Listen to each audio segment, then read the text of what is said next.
I'm a happy person, an optimist. I look for the positive.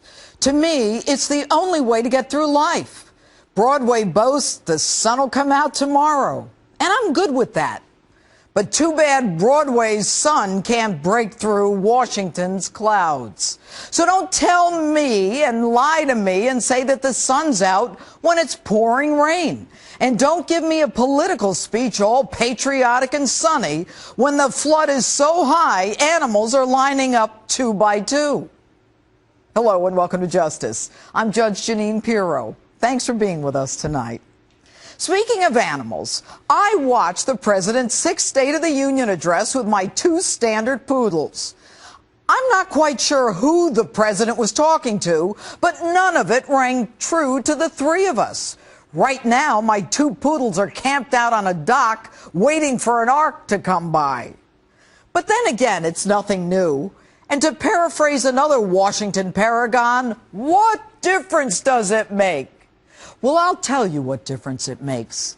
Lies threaten your future and your children's future. Yet in an uncertain world, with an uncertain economy and an uncertain future, the president's highlight?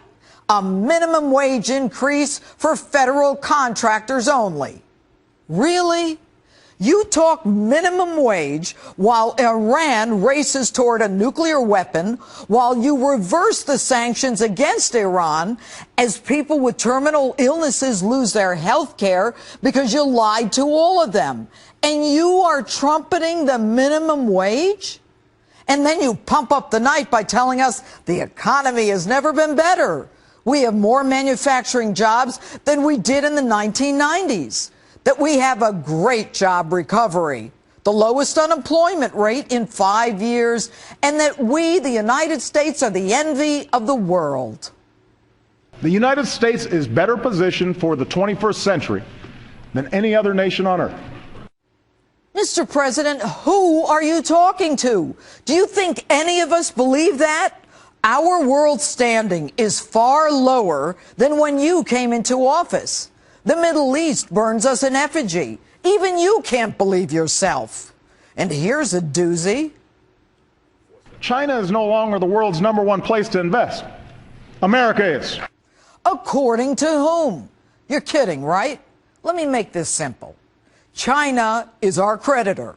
Would you rather do business with a bank or a debtor? The truth? Experts overwhelmingly say the best countries to do business with are Ireland, China, India, Brazil, Canada. We're even behind Estonia, wherever that is. Although they tell me it's near Latvia. Anyway, in this one, we have the lowest unemployment rate in 5 years. Well, of course we do. People are so depressed they've stopped looking for jobs. And if there's such great job creation, why do we need to continuously extend unemployment benefits? Why are there 20 million more Americans on food stamps since you took office? You want to up the minimum wage so more can attain the American dream. I'm all for that. In fact, as a teenager, I worked for the minimum wage for years in a dairy and then as a telephone operator. But if you're pushing the American dream, why the hell are you allowing in illegal immigrants who are competing for that same level of pay? Now, of course, everything in Washington is everyone else's fault. And you tell Congress to get those bills to your desk to put more Americans back to work. And if Congress wants to help, you can concentrate funding on proven programs that connect more ready-to-work Americans with ready-to-be-filled jobs. Excuse me, ready-to-be-filled jobs for ready-to-work Americans? Sounds a lot like those shovel-ready jobs that weren't so shovel-ready after you put $800 billion of our hard-earned tax dollars in the stimulus. That one didn't work out so well, now did it? Folks, the truth, it's all theater. And speaking of theater, Mr. President, what's with the Mad Men analogy? It is time to do away with workplace policies that belong in a Mad Men episode. You say that women still make 77 cents for every dollar a man earns? A woman deserves equal pay for equal work? Last time I gave that speech was 20 years ago. Have you ever heard of the Equal Pay Act of 1963, Title VII of the Civil Rights Act, or the Lilly Ledbetter Fair Pay Act? How dumb do you think we really are?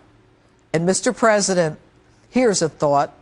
Stop using my wallet and my reproductive organs to instill fear in me and co-opt me into thinking that only you and your party are on my side and that everyone else has declared war on me.